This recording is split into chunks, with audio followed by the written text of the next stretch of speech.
This podcast is brought to you by Craft Beer and Brewing Magazine for those that love to make and drink great beer. To learn more or to subscribe, visit beerandbrewing.com or find us on social media at Craft Beer Brew.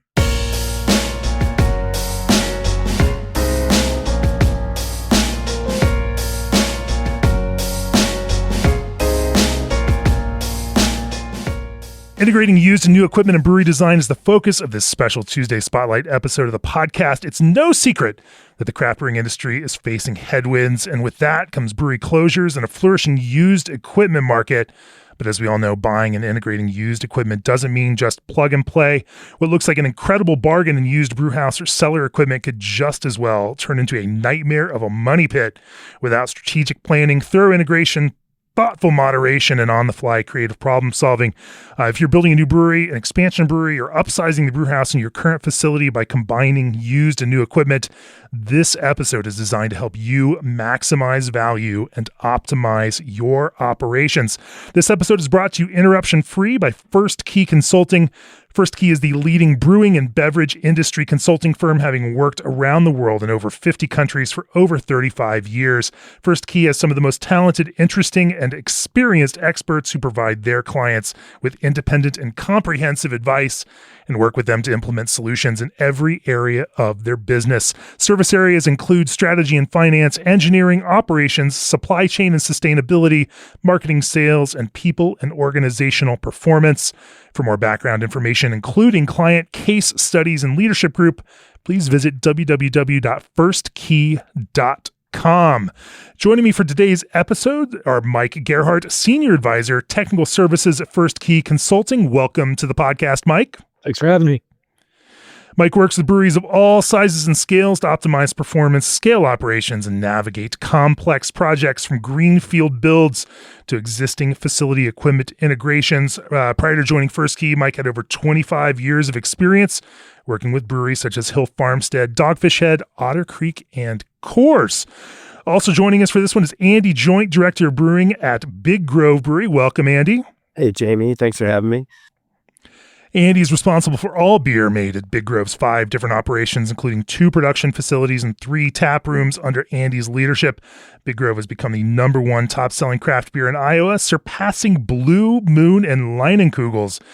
Big Grove has received multiple awards. Those include World Beer Cup medals, GABF, U.S. Open Beer. And you may know Andy from his intro spot on a sponsor read here on the podcast. I am totally stoked to close the loop and finally have you on the podcast, Andy. Feels like we're coming full circle here. Yeah, I'm ready. Cool.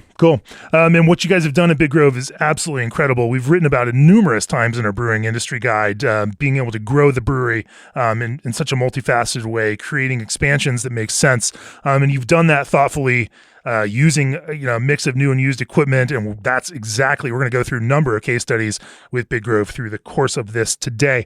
Also joining us is Tim Wolf, Senior Advisor, Engineering Services at First Key Consulting. Welcome, Tim. Thanks for having me. Tim, you focus on capital project management, process, utilities, and packaging engineering, as well as operational improvement projects.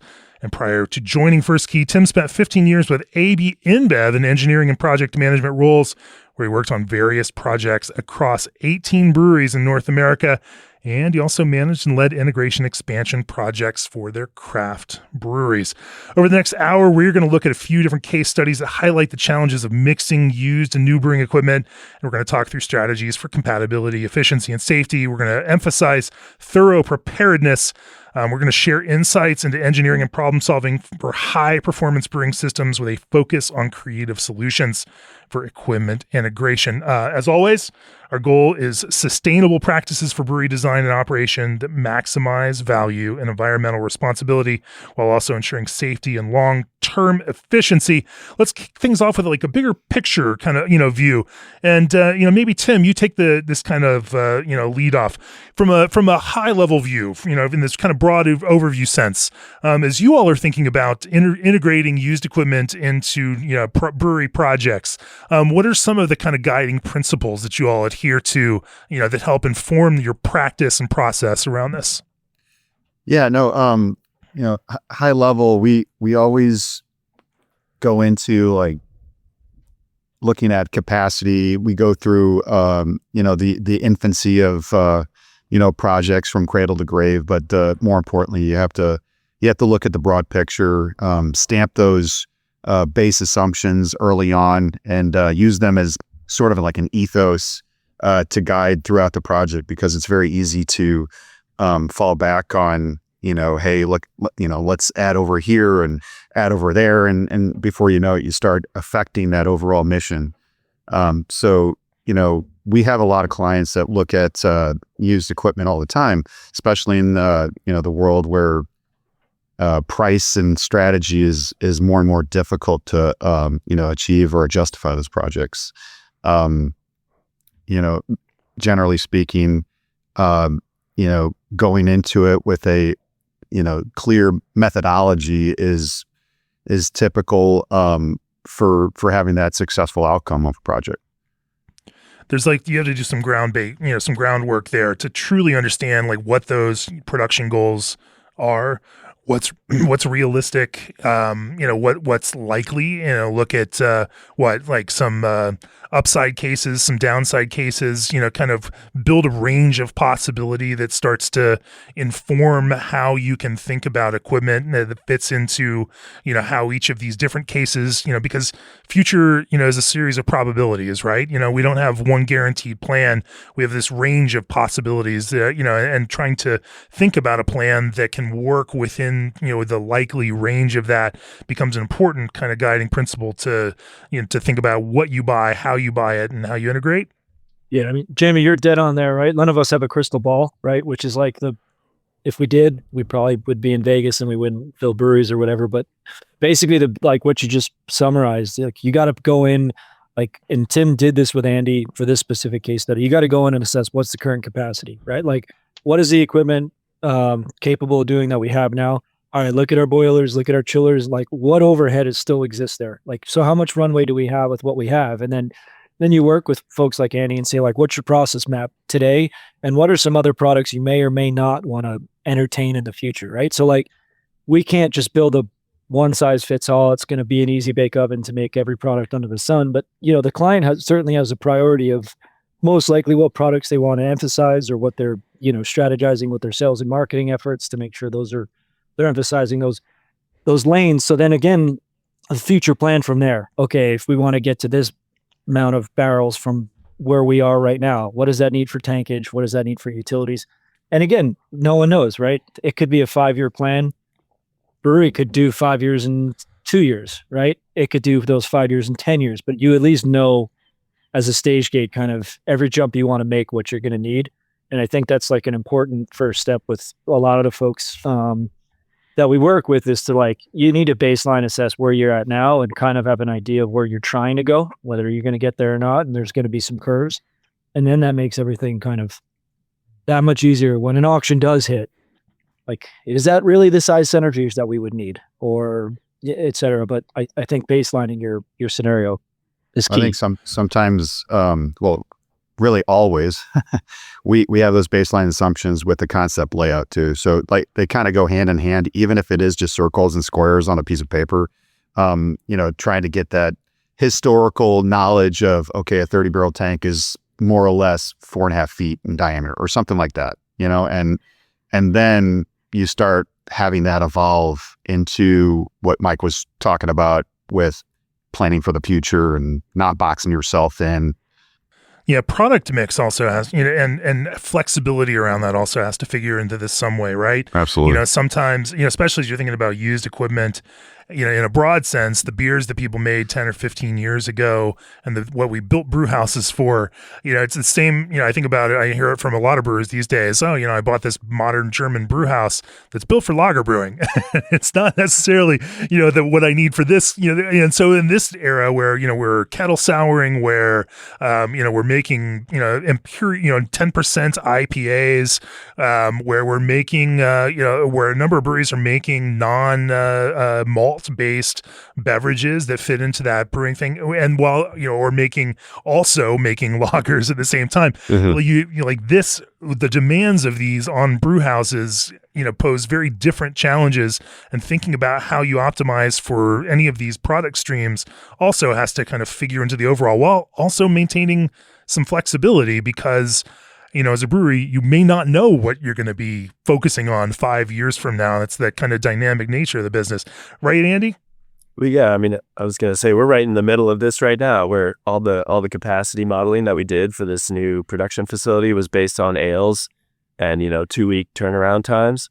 And sure enough, we added a lager into our core portfolio, not 6 months into it. And so all of a sudden, we're having to go back and readdress what is our actual capacity now, and what are we going to have to do to get to where we want to be. So, sure. I think you brought up something that kind of teases into like Andy's expansion project. So we were looking at brew houses on the used market. Andy identified this one brew house. It's a 5-vessel, good manufacturer, solid equipment, but his number one SKUs is a hazy IPA. So we needed to add a process to that. So a cool pool process based on, Andy's tried and true recipes. So, just anecdotally, I think that was like, okay, we knew we were going to have to do something to modify that system to make it more of like a, let's rinse, lather, repeat these brews through it. But maybe, we had to tease that out through that process. Yeah, and honestly, like that process, right? Like you got to also pick what's a nice to have, what's a need to have, right? And if they're all need to haves, then you need to go to the equipment supplier and you need to buy it new, right? Because that's the only way you're going to have it your way. But when you're on the used market, you kind of have to have those internal conversations of like, what's a deal breaker? What are we willing to work around, and what are we willing to stomach? Because again, you're going to find some gems out there, but that gem was originally designed by someone else for somewhat other process, or maybe not really well engineered, right? We see a lot of breweries that, and frankly, just, I've seen people kind of talk negative about equipment suppliers and say, oh, I can't believe they gave us this. And it's like, well, That's exactly what was on the cut sheet. You didn't do your job and review it, and they sent you exactly what was in the contract, right? So you see that too, where, but again, I think, like to Andy's point, that was something like that kept his Easy Eddie flagship beer to where it was, and then also safety upgrades, which we put into it, boil over sensors and things like that were not there when it was built new. That again, to Big Grove, those were red lines for them on what they needed. Well, then and then also like, sorry, go ahead, Andy.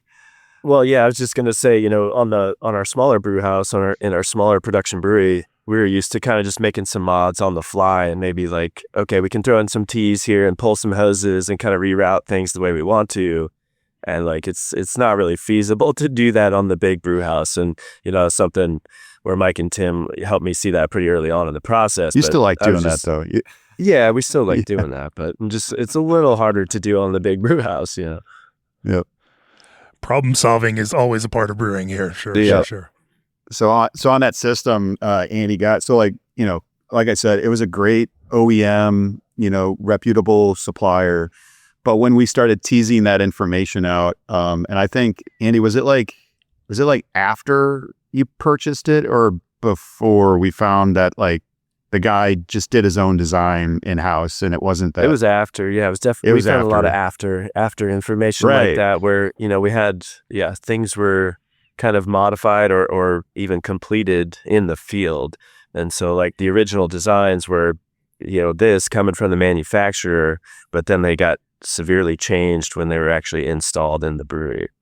It was kind of funny because we work with some of the people that, worked for that OEM too.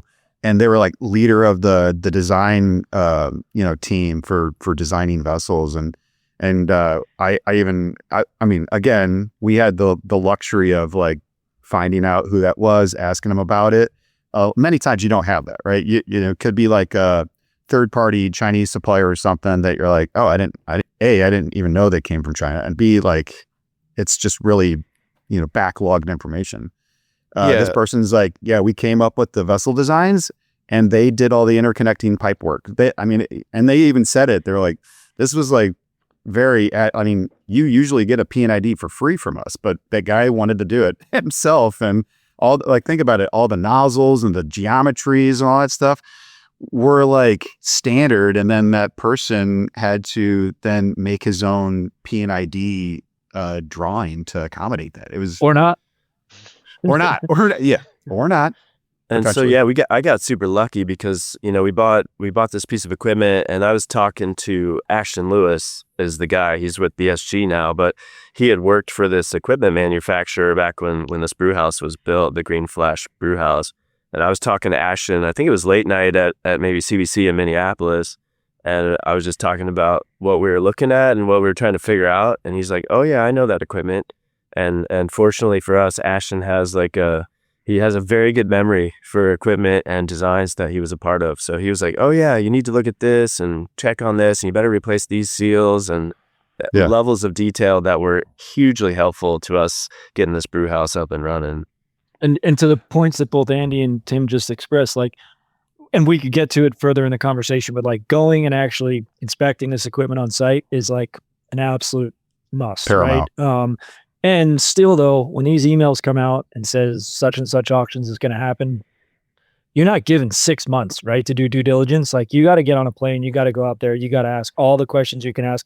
Sometimes there's legacy members of the staff that are there to help usher the sale. Sometimes it's someone from whatever company unlocks the door and says, "I don't know, you tell me what you're looking for. I don't know what any of this stuff is," right? But even though all those unknowns that came up after Andy purchased it, the three of us were out there in San Diego climbing through and around all of this equipment and labeling. And even still, there's that element of the unknown, because you can only dig up so much in the amount of time you have before you actually have to figure out what your number is and get online and start playing the auction game. So, so that being said, even still, when you do go on site and you do your homework, you will always still have the element of the unknown, which means your budget needs to be thought of differently, right? Your tip, $1 million brew house. Now you're getting it for $80,000. Okay. Maybe there's some automation upgrades you need to have. Maybe some, like what Andy just said about overhauls and swapping gaskets out and rebuilding kits and all that kind of stuff. And then trips, labor's not cheap. Putting third-party consultants on a plane to inspect things that need to happen that you may not necessarily understand or factor in your budgets because it's nice on paper is just what we're trying to express through just our history and our experience, but making sure that, people understand the cost of that. Do you have a mental kind of rule of thumb? I'm curious about it. And I want to get back to, some of this due diligence piece, because that's also fascinating. I think it's such an interesting one to think about how you dig back in and, can work through social networks and, through other kinds of channels, even to get original design documents for this equipment, potentially depending on who the manufacturer is and who the brewers were, being able to figure out, basically try to unlock more information about that.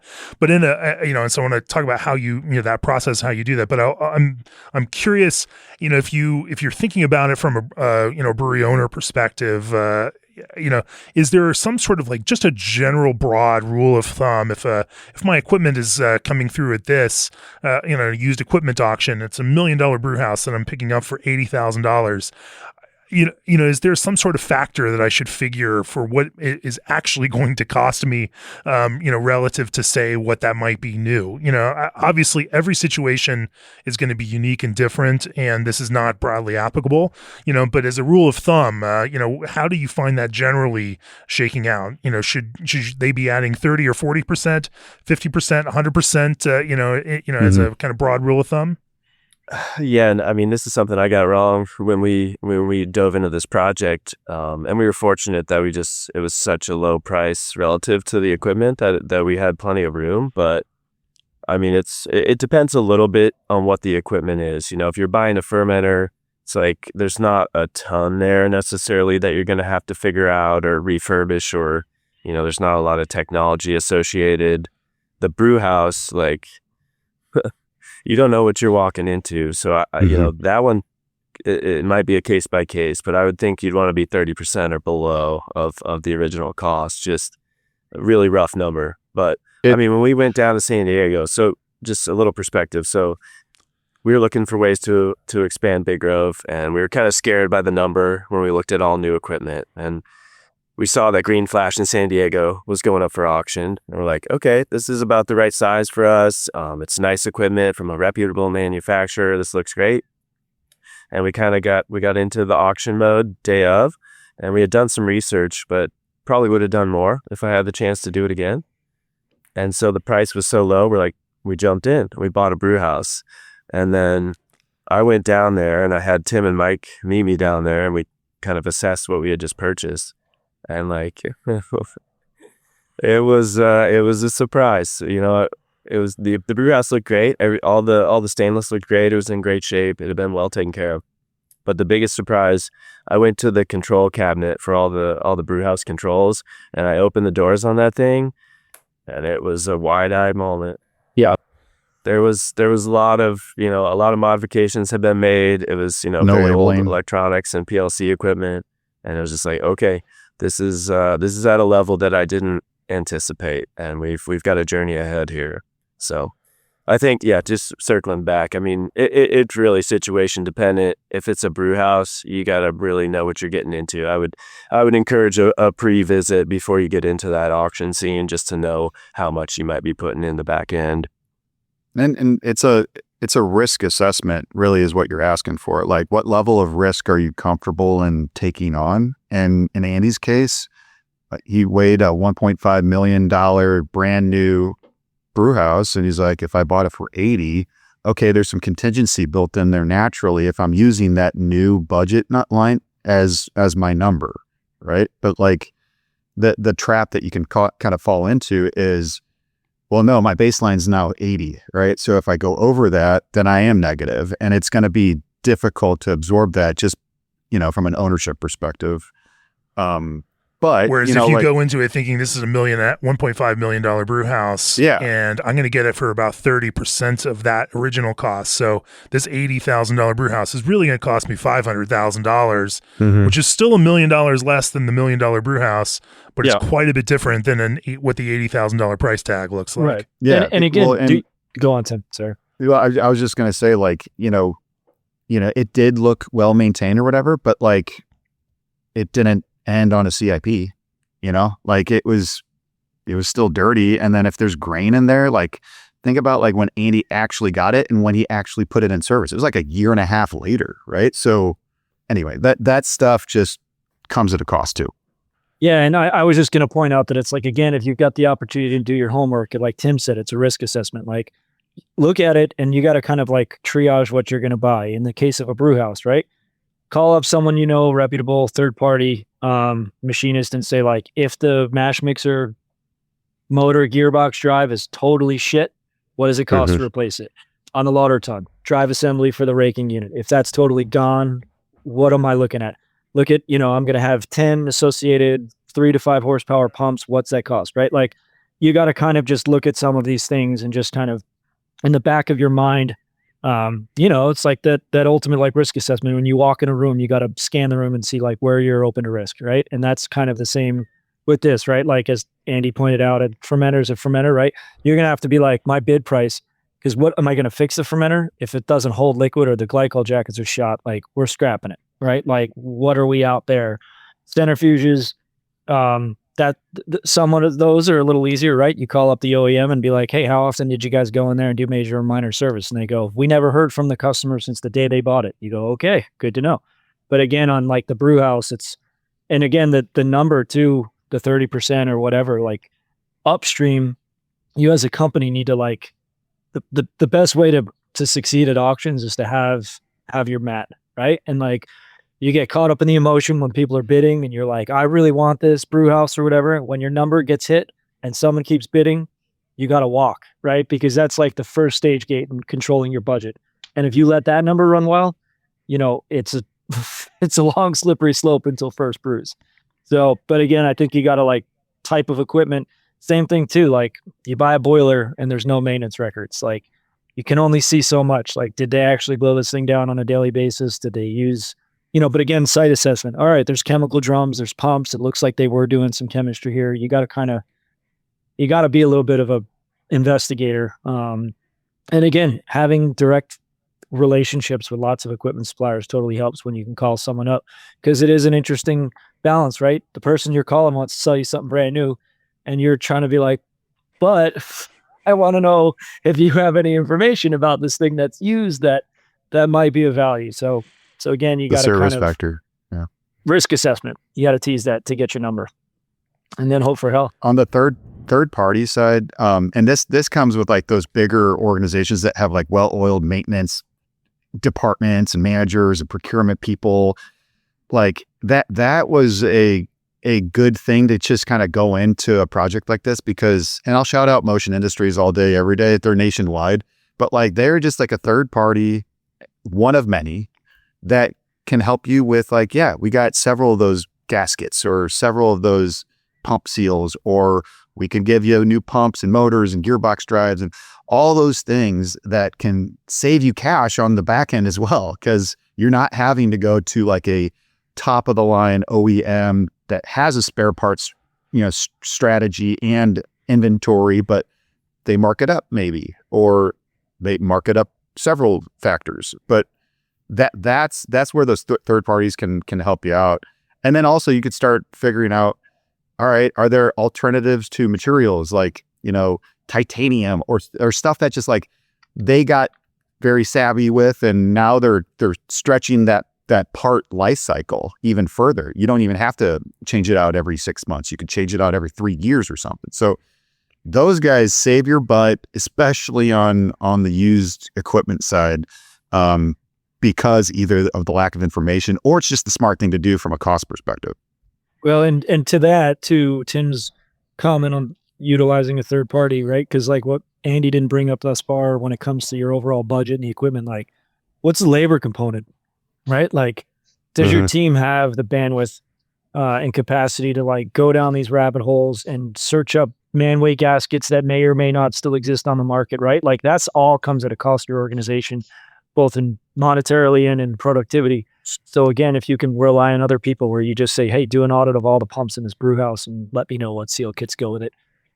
Great. Your team continues to keep, the oars going in the water. Cause, again, we were there helping Andy in support with his team, but there was a while there that, Andy and Big Grove were trying to operate Big Grove while they were trying to build Big Grove 2.0. And your team has to have a firm handle on what that input's going to be as well when you're kind of masterminding all this budget. So yeah, Andy, we're talking about this brew house integration, and this brew house you bought at auction. What, from your perspective now, again, and most of these problems can be solved. It's just a question of how much resources, how much time, that those are going to cost you to do that. And at some point they become, you should probably just buy new equipment instead of used equipment. You had some challenges. What were the biggest challenges in this brew house integration that you found? What were the main issues, that you all had to solve for? What were some of the things that, and maybe on the flip side of that, what didn't cost you as much time as you thought it might take you? And what were some of the biggest areas of hang up that required some of the most challenging kind of integration, re-engineering, electrical work, programming work, and whatnot? Yeah, I mean, I think, there's a lot of layers to it, but the auction game, we got a lot of the major equipment in the first auction where we got the brew house and we got, eight big fermenters and the centrifuge and some bright tanks and a CIP skid. Because if the equipment is already working together, the assumption being it's going to continue to work together, fairly well in a new location. And I think we're really glad that we did it that way, because we had equipment that made sense together and had already worked together. And so it made that part a little bit easier. But we still had a lot of pieces that had to fit in to really build out this, it's a whole new facility. It's a whole new brew system.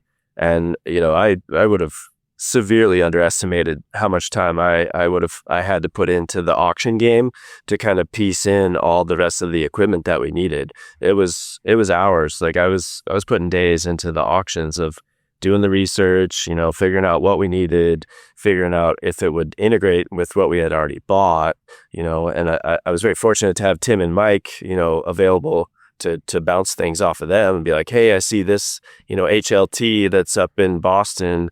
Does it seem like the right fit to you guys? And that sort of thing.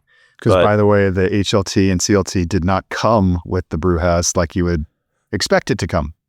Yeah, one of the things with that auction scene, we were talking about it. It's I liken it a little bit to like online poker. For some of the folks that have played some online poker, you can definitely, you go in there to a bidding war and you kind of get sucked in, and it's like, I don't know, you get emotional, like you want to win, this guy's not going to beat me, or this gal's not going to beat me, kind of thing.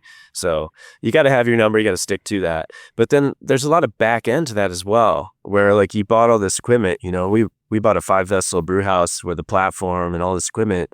It was all in San Diego, which is, I don't know, 24, 26 hours from Iowa City. And so there was a rigging company that was already arranged to get all the equipment out of the building and get it on the trucks. But even figuring out how to piece all that equipment onto as few trucks as possible and get it shipped up here to Iowa City was like, I spent a lot of hours with our transport partners trying to figure that out, and working with the rigging company trying to figure out how to safely, get this stuff out and not damage it during rigging and get it loaded safely as well. Because, the riggers, they're doing the best they can, but they don't know a lot of, specifically about brewing equipment. And so like, unless you tell them exactly what to do and take the bowl out of the centrifuge before they ship it, they're probably not going to do that, Yeah.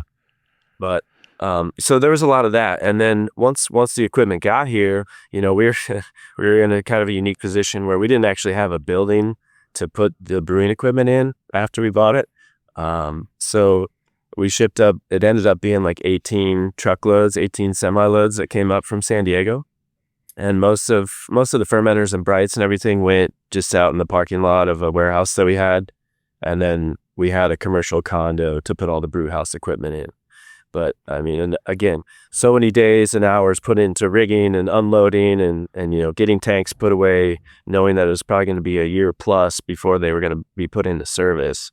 After that, you get into rebuild mode. So like once we started getting things into the building and started looking at, all right, we're going to put tanks in place and we're going to start, what do we need to do to fire up this brewery? Like, Tim and Mike were very helpful here as well, but it was like, all right, we got to rebuild pneumatic valves. We got to change the oil in the gearboxes on the lauter tun and the mash mixer. We got to source all these gaskets, all these materials. And it was a lot of hours that I certainly did not see as we dove into this thing. That we were fortunate. We've got a great team that's used to doing things themselves and doing a lot of maintenance, but it was a lot more than I ever would have anticipated. Yeah, and to Andy's point, right? Like we got our minds in the brewery game, right? And it's like, well, we got the brew house. You call shipping and logistics, and they're like, you realize that water ton and that Whirlpool are oversized loads, right? Oh, okay, let's factor that in, right? We need escorts, and what permits do you need, and all those things that if you bought it new, that company came with a logistics group that handled all of it and got it to you.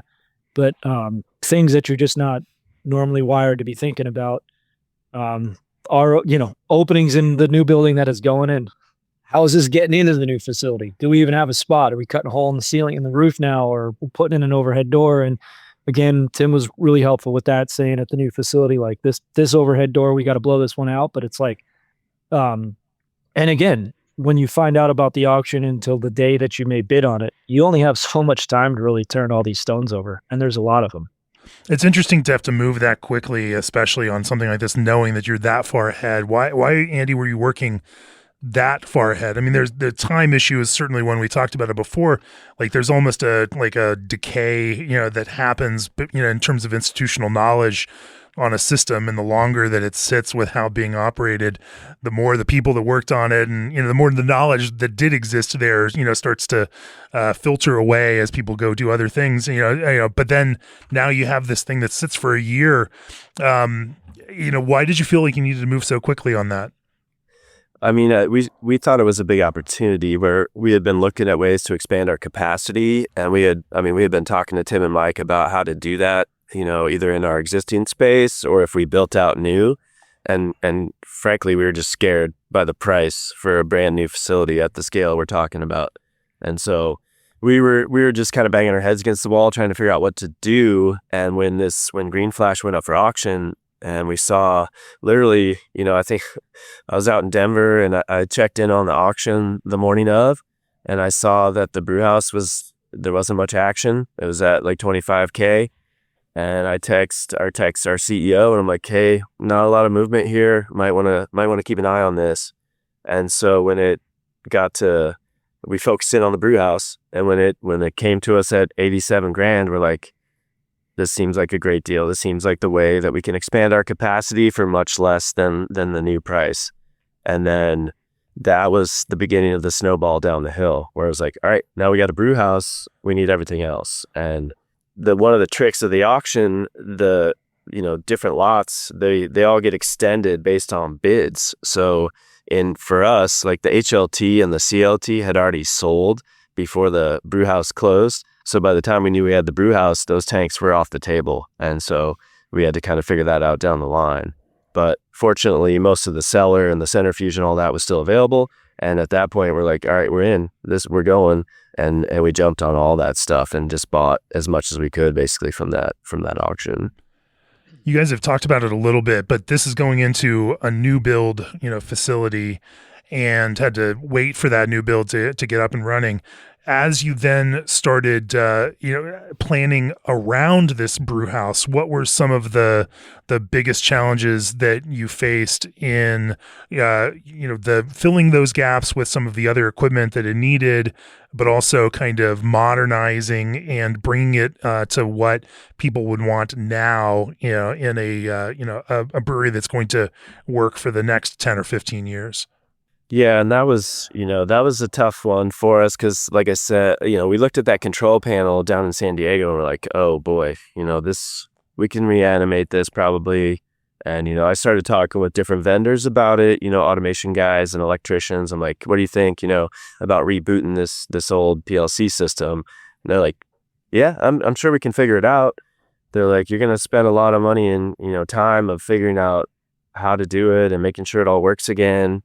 And when we get to the finish line, you're going to have a 13-year-old control system with 13-year-old hardware. And so, yeah, if you went all new controls and PLCs, you might spend some more money, but at least in the end, you have a warranty, you have brand new hardware, you have schematics, you have all of that to back it up as well.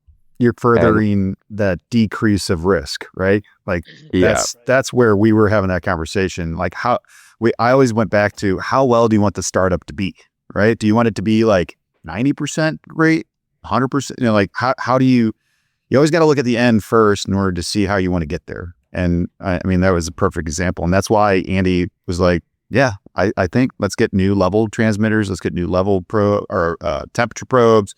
All of those things that then tie into that modern system as well to ensure that success and that reliability of a good startup. Yeah, and Jamie, to your question on construction and all that, right? Like, think about it. It's like you got guys that are designing a building, right? Because the existing building that Big Grove had bought didn't have the ceiling heights for these size fermenters and whatnot. So this was an addition to the building, right? And they're asking questions like, what are the point loads of the equipment so we can design a slab? Well, we didn't buy anything yet. We're not sure, right? So like there was all these parallel streams where it was like cart before the horse. Hey, what should we engineer the roof to take to hold pipes? And it was like, well, we don't know the size of steam headers and glycol headers. We haven't painted the whole picture yet. So again, it was like a lot of like a balancing act there of like, using kind of just institutional knowledge that we had. And, sometimes you got to overdo it a little bit, right? Because the last thing you want is to find out the brew house weighs more than what you anticipated, right? And the slab isn't right. So, but again, Andy needed that space going in a parallel stream because again, when you asked about the timing and kind of being under the gun, like Andy had done that expansion project work with Tim and First Key and, like they knew where their sales were going. They knew where the volumes. They already knew when that existing brewery was going to break, right? As far as how much capacity can you get through it, and honestly, too, like once the wheels started rolling and sales continued to just go the Big Grove way, I think that last spring summer season. Correct me if I'm wrong, Andy. When we were there, I mean, I think you and your team and your equipment at your original facility. I mean, I think you pretty much. I don't even know how you got all of it out, right? It was right in time for this new facility to come online. Yeah, hot 'Cause shots. Absolutely. It was rough. Yeah, I mean, we were missing sales the previous summer. So coming into the spring where we fired up this new system we needed it badly. So it timed out very well. And just jumping back a little bit to that, like it was a big pill for us to swallow to have to do brand new automation on everything in the brew house and CIP skid and cellars. But after we moved past that and started to see some opportunities there, it was actually really beneficial because, the original design, the original layout wasn't necessarily for the way we brew our beers or handle our beers. And so we had opportunities as we were building out this new automation to adapt everything to the way we wanted to brew and the way we wanted to, for our beers. So it worked out really well that way. On the utility side, we had a meeting early on and we were like, listen, I know there's a lot of boilers out there, there's a lot of chillers out there, but generally speaking, those get used and abused. I don't know like how many breweries I've gone to, and it's like the armpit of the brewery, like there's mold on pipes, there's pumps leaking, whatever, and it might not necessarily be the fault of that main hub, but like again, we kind of go back to that thesis statement of startup reliability. And so Andy made the executive call to, let's get all new utilities. Let's get a new high pressure boiler. And then that obviously goes into all the spaghetti of piping. Do you want a big diameter pipe or small diameter pipe? So that's why we went high pressure. And then same with on the glycol side, we got new utilities there. But like, the tried and true stuff, the air compressor, we got a used air compressor, worked really well, new water plant, new grain systems, but like all those support arms, again, aided and abetted that, I think what Andy was quoted, I love this. He's like, I like to full send it. I'm a full send kind of guy. And like my comfort zone was, I was like, we're not going to have like a trash brew. Yeah. Dump brew. Commission, like a dump brew. Nope. He's like, no, let's do our, what was the first brew? Was your new lager or? No, we did our Boomtown, our cream ale. I was just, cream ale. Let's give her a go. Let's give it a run. See what happens. And so like, I'm like up there switching, like, I'm like, like I'm like every minute counts. I don't want it to have extra hot time in the kettle. I was just running all over the place and they're all like, this is cool, man. We're doing it. That you bring up an interesting point here. Like, there are, when I think about, equipment in general, there's things that'll break that'll create a little bit of downtime that you can fix. There are things that'll break, and if they break and you can't fix them, within a reasonable several hour or 1 day kind of time frame, they may completely shred your entire production calendar and end up ultimately, in terms of lost product, cost you far more than you may have, saved off of this. There are those, pieces of equipment that have chronic issues potentially because of that day in, day out where making sure that they are fresh or new, or at least, new electric and updated, kinds of things will give you that kind of peace of mind. How do all of you guys think about, some of the, the different pieces of equipment? Obviously you mentioned, fermenters are kind of dumb equipment and they, you can evaluate those quickly, but, in terms of the use side, whether that's utilities, as you mentioned, boilers, and chillers, versus, kind of electrical systems within a, control panel, valves, automation, et cetera. Are there some crucial things that you're willing to take a little more risk or in updating versus those things where it really can make sense, or where the state of that equipment is so much more variable that it becomes difficult to truly understand, even from a normal auction inspection, what kind of condition it might be in? How do you all think about those different pieces? I'll give it a whirl first. I break it into my you got always change it out no matter if it's used or not, to I'll have a little risk on it to, all right, no risk at all. Boilers, I'm changing out every single time. Chillers, that could go either way with me, but like I would lean on the change it out every time side. And then on down, like CO2 tanks, right? Like it's CO2 tank, you could get a vaporizer. Sometimes people don't even get vaporizers. I mean, you know, I would argue against it, but like, and then air compressor. Ball handling is an interesting one too, but go ahead, Andy. I don't know what you're. Yeah, I mean, we looked at it both ways. We were definitely kind of looking at used boilers and chillers and such. I don't know. For me, and getting some sleep every night, I was like, a brand new boiler and a brand new chiller would go a long, long way.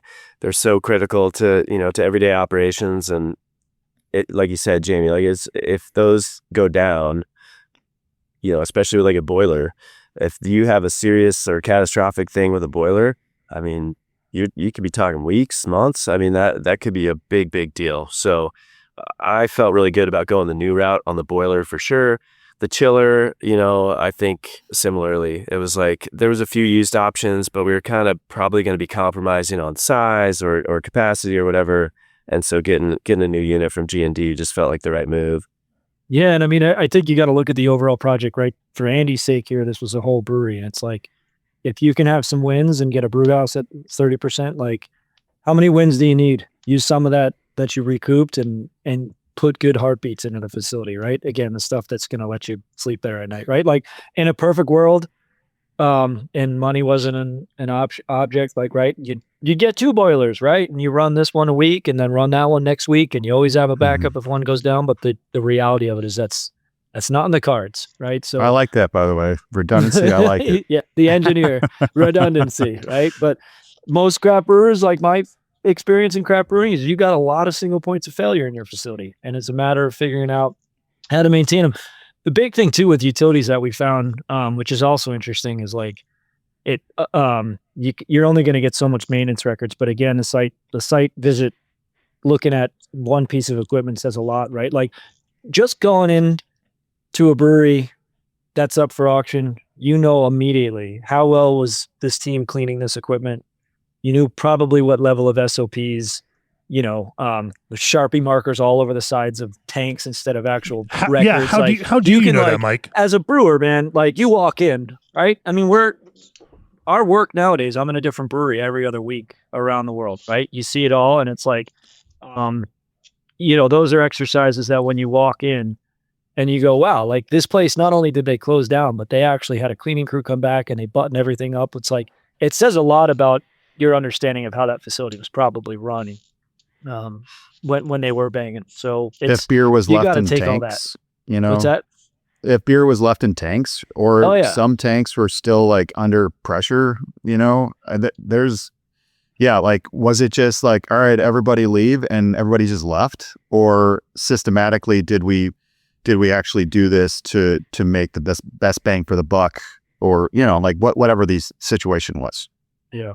And when you're shopping for utilities used, like those are all parts of the observation. It's not just opening up a boiler and looking at the tubes. It's like you're kind of assessing the entire facility and getting the best understanding you can of like, how did this place really function when they were there? Because honestly, like, again, with utilities, there's great manufacturers out there, but it's like the brew houses and the can lines, they get all the love for maintenance. And like the boiler room door, it's like, shut the door.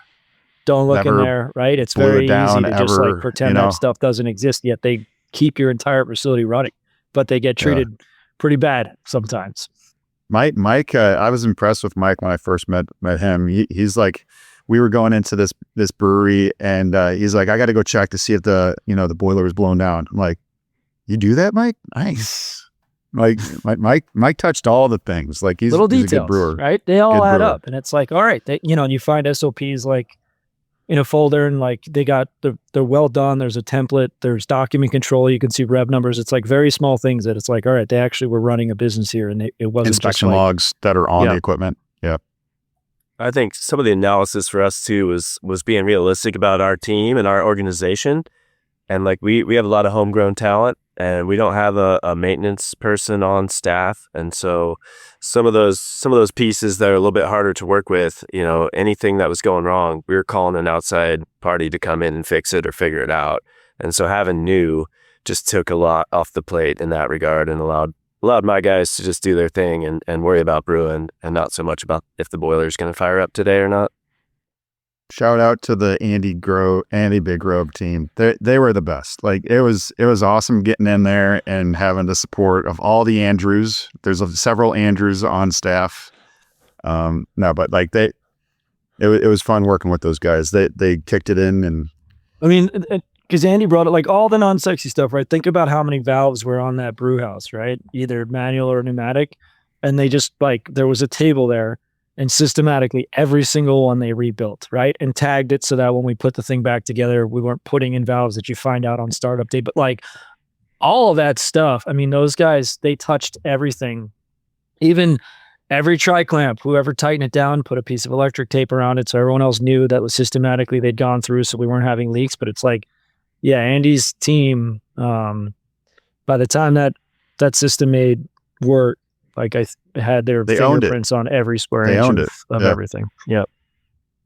And yeah, that was another level of investment that I don't think we certainly didn't see on the front end, where it was like all the refurbishment and replacing valve seat gaskets and, you know, changing the oil in a lauter ton. That's just gnarly. Like there was a lot of pieces there where my team just stepped up and started and took those tasks on, and it certainly wasn't something we planned for when we grabbed this equipment at auction, but then it has to become something that you budget time for and everybody's kind of workflow.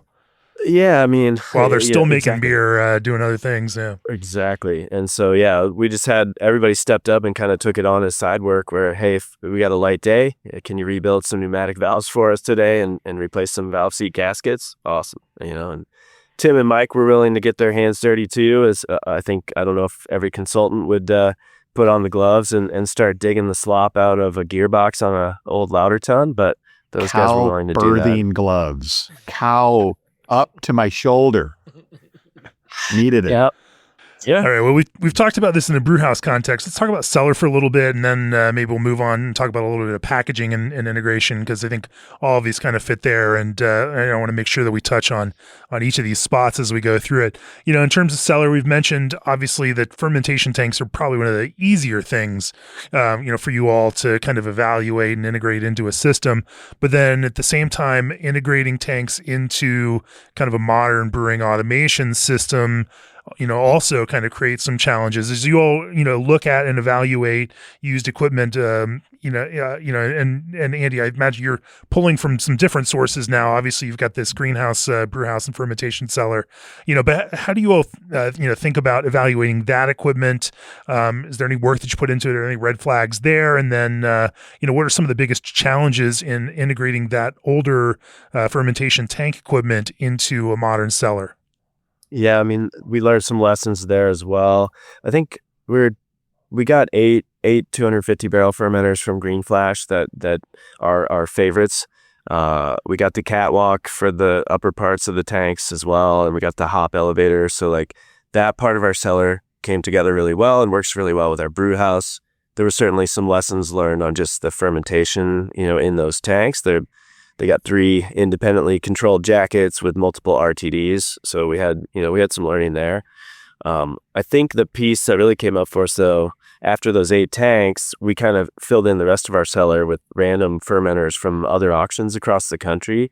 And so we ended up with some oddball sizes and just different fermentation performances.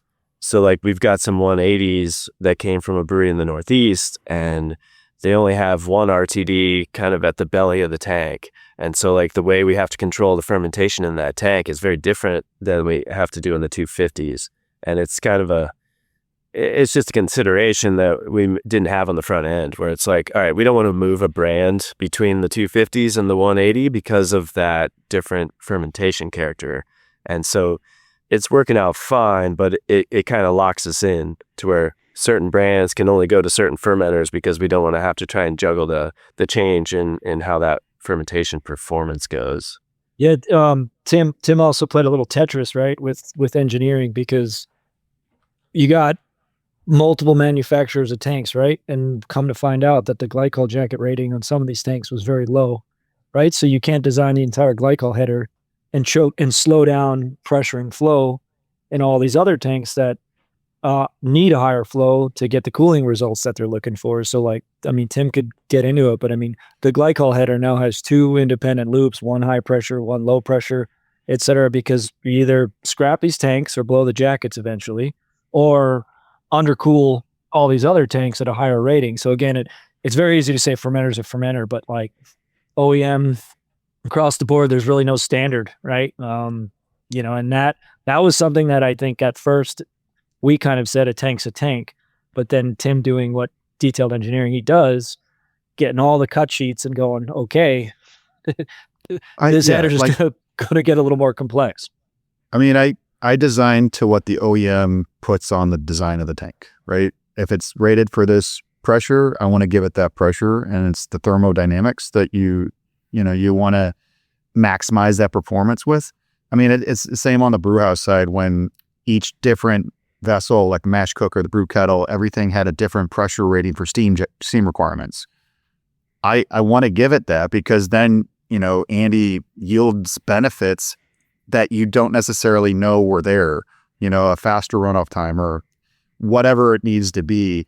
You're giving the due respect to that OEM's design. And then again, it yields those dividends as you go. Now, the challenge on this one was, all right, well, I don't want to have tons of piping everywhere. Now, Andy's going to say there is tons of there's a boatload of piping out there. But it could have been more if we didn't do some a common return header for the supply and the high and the low pressure systems that needed the low pressure. You just kind of expand the tank or the pipe diameter to account for that pressure drop. So I mean, there's certainly things that you could do on the engineering side to work within your means so that it's not silly design overkill where you're spending an arm and a leg because it's just easy to do it that way. Those are the challenges that I enjoy, because then you're working with a budget, you're helping the client out, and then you're ensuring that performance is there too. Separate high and low pressure glycol loops in order to manage around these tanks sounds like a fun solution to to a used equipment problem, but one that I certainly hadn't considered before. Are there any other kinds of automation concerns or integration challenges that you all faced in in setting up control systems in the fermentation cellar? I mean, the original designs had the original tanks. Most of them were pneumatic glycol valves, which I hadn't really seen much of in the past.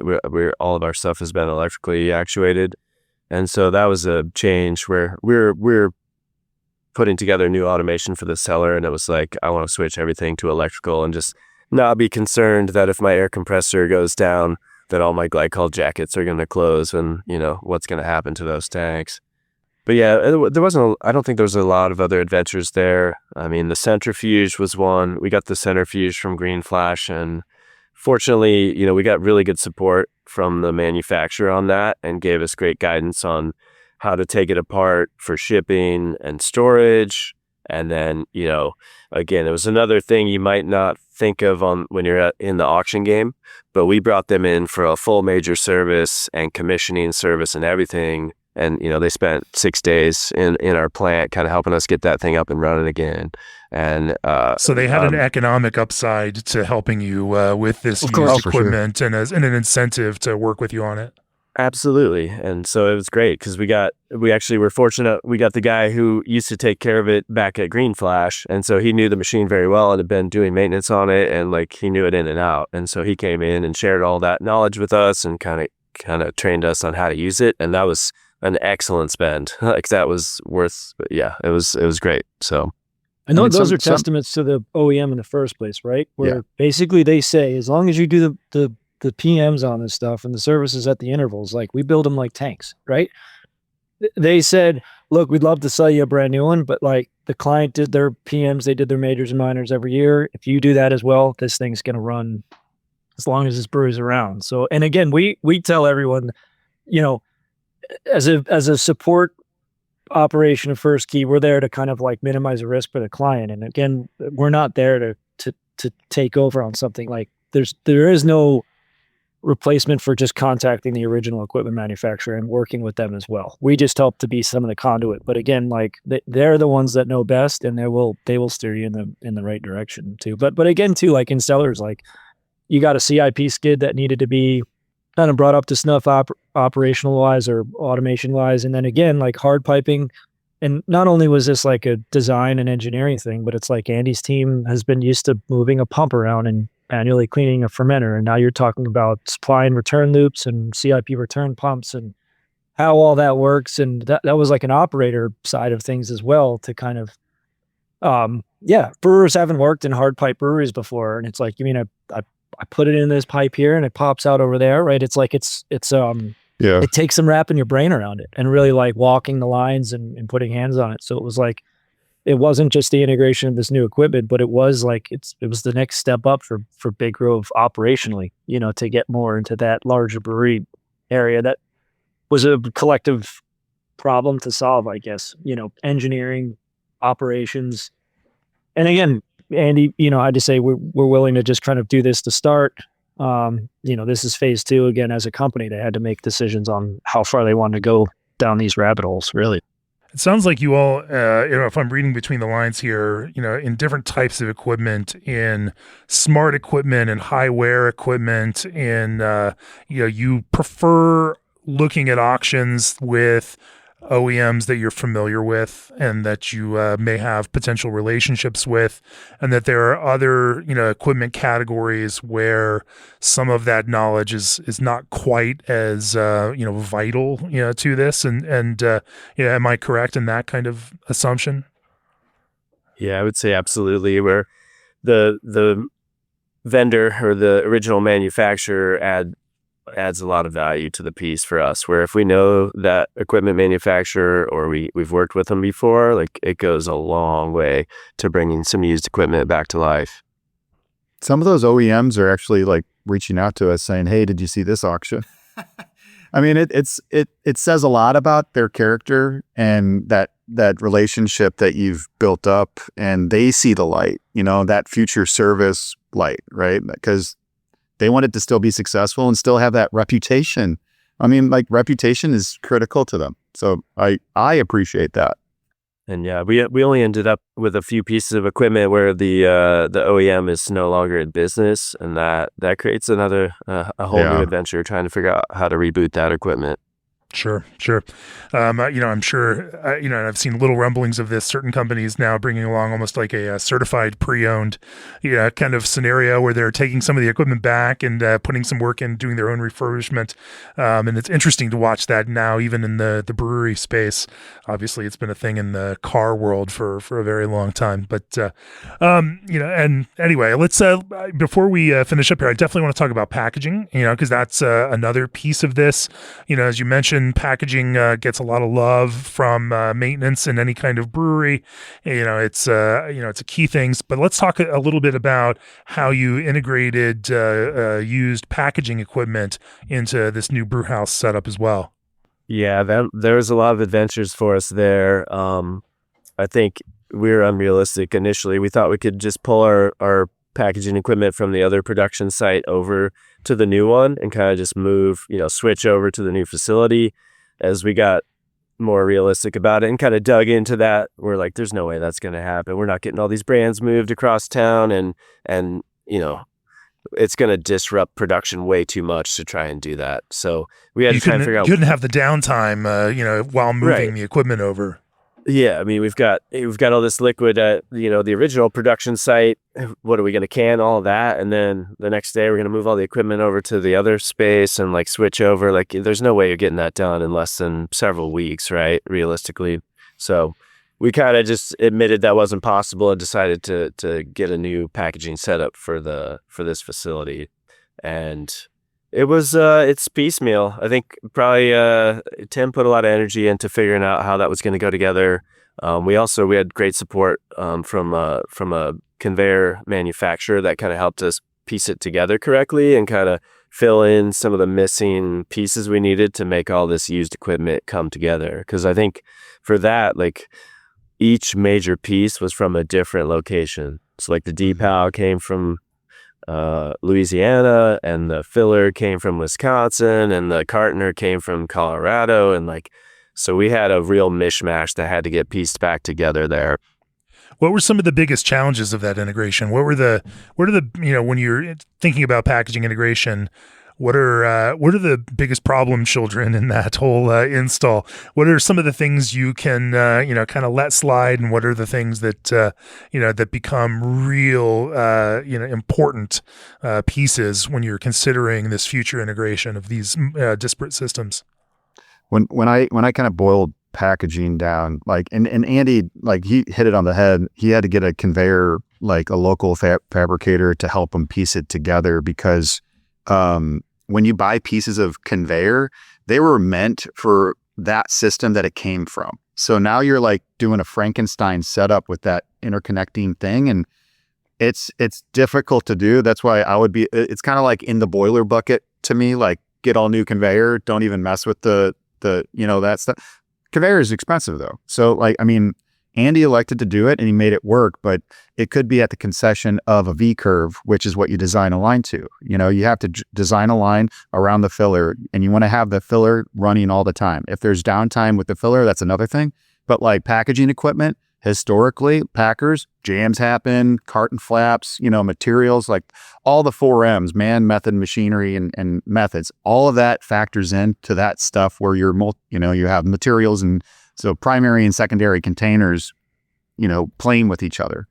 So you want your filler to keep going, and you want to have the overspeed on either side of it. So the depow needs to be faster than the filler, conveyors have to be, and also the packers. And then if you don't have that, then it's just that domino effect. It's going to just fail, and you're going to have a lot more downtime than you're not planning on, which is then going to go over to the labor side, right? Your 4 10s now goes to, 5 10s, and now overtime and blah, blah, blah. So I personally think that, getting new conveyors to then cater to that classic V curve, what we call it, will aid and abet those used islands that you're trying to piece together. And Jamie, and think about it, right? Like, you call up a reputable centrifuge supplier, they say, we offer these models. Same thing. Brew house suppliers, these models. There's no such thing in packaging, right?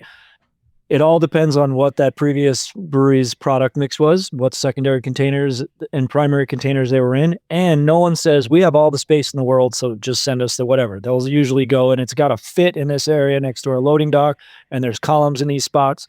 So like, finding a used packaging line that fits your spot and your product configuration is like almost never going to happen, right? So it's like, you got to find a filler that fits your speed, and then you got to find a cartoner that is sized appropriately, as Tim pointed out, to fit the V curve. But then usually you're going to have to work with a conveyor supplier to put it together for your space and your area. And again, like, Andy and his team were very, very smart about this, because again, when we go back to the human capital of this, like, you got to remember, he had an existing staff that they didn't just double the staff knowing we're going to build another brewery. They were utilizing, there were staff members that were going in at 5 brewing at the existing facility, and then when they were done, when they would come over and spend a few hours. So like, Andy and the team were very strategic about one of the new pieces of equipment that's in this facility is a keg washer and filler.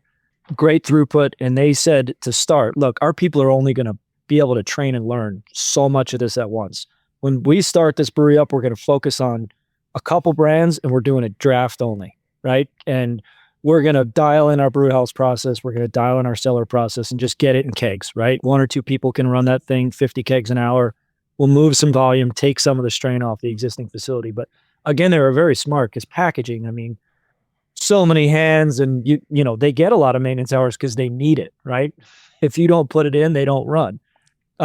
So again, that was like part of our planning of this, that like, get draft up and running. And then it gave Andy's team the bandwidth to focus on the conveyance and piecing it all together and making it work. Because again, like, you had 500 barrel bright tanks. That was a pretty big bucket of beer compared to what they were used to packaging. So from a design and kind of operational readiness standpoint, I think they're very smart and tactical. And again, we didn't try to brew. Big Grill's got a lot of brands. We didn't try to master all those on the new brew house. They picked 2 or 3, and that was it. Went down the rabbit hole until they were fully flavor match across the board, figure out centrifuge operations, figure out the kegging, and then they started to peel away. But again, I think like when people look at these projects, especially a build to the sake of Andy's, again, you got to realize like how much you really want to put on your team, because that's a lot to drink from the fire hose, bringing up, all this stuff up. Yeah, and one of the ways we kind of made that a little bit easier on ourselves, we bought the same filler for the new production site that we have at the old. And so like our operators all already knew how to make it work and knew the trouble areas, knew how to fix it, all that fun stuff.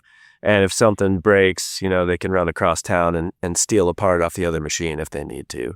So that helped a ton. And again, we spend a lot of back end money here as well, bringing in the original manufacturers and having them come do a service and a commissioning with us just to get this equipment running right and running fast. And a lot of that for us was just timing, where, we were trying to bring this new facility online and all the supporting pieces in a very short time period. And so to kind of supplement, I guess, our staff, we're relying on the original manufacturers to come in and help us get things going much more quickly. Makes sense. Well, we could keep talking about this, I imagine, in detail and go on forever. But we've been going for a while now. Let's kind of zoom out. Let's think about best practices. Tim, if you're thinking about integrating and buying used equipment, what are some of the best practices that you can sum up this conversation with? The best phrase is sweat the details upfront, early, and maximize your knowledge early on, and then layout. And then, Mike, if you've got tips and tricks, some of the things that people should always keep in mind as they're working on these or brewers out there should always keep in mind as they're working on these integration projects. Yeah, to Tim's point on sweat the details, I think it sounds rudimentary, but you need to know what you need before you go looking for it, right? And I think it sounds very simple, but a centrifuge is not just a centrifuge. A fermenter is not just a fermenter, and you can't take anything for granted. You have to have a firm idea of what you want to be when you grow up before you go shopping. I think there's some good takeaways there, and I think we've talked about all these details. Obviously, Andy, you guys have learned a lot through experience, which is a fancy and nice way of saying you've screwed up a few times, and we built some character. Yeah, we like to say we built a lot of character over the last 2 years, but. But then through this process, all of you all do this. You learn from every project, you learn from every new thing, and you try to then integrate that learning back into the next process. Yeah, I think, as much like call it suffering or whatever pain points we had over the years, like I think we got better as brewers, as maintenance individuals. Like we developed a lot of skill, and I think there's a lot of pride for my whole team on having gone through this and refurbished this really cool brew house and built out this new brewery with equipment from other locations. And yeah, it's just, we learned a ton, and yeah, we're all really proud of the work we did. So, we lost some sleep and we put a lot of hours into it, but it's been great because it was really rewarding.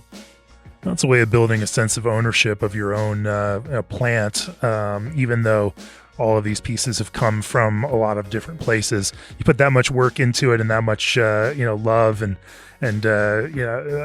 elbow grease, and ultimately it then becomes your brewery that everybody has their own stake in. Well, I think that's a great place to bring this to a close. Thanks again for joining us for this special integration-focused episode of the podcast, brought to you interruption-free by First Key. Visit firstkey.com for more background information, including client case studies and leadership group. And if you're looking for guidance in your own brewery design or used equipment integration, of course, you can reach out to these guys, Mike and Tim. They would love to field your questions and help you find success and sustainability in your own brew house or your own cellar integration. We'll throw all of that information out there on the show notes, both on the website and on all the podcast platforms. We'll be back next Friday with another brewer conversation. But Mike, Andy, Tim, thank you all for sharing your insights into used equipment integration in modern breweries. Cheers to all of you all. Cheers to you. Thanks for having us. Thank you. Thanks for having us.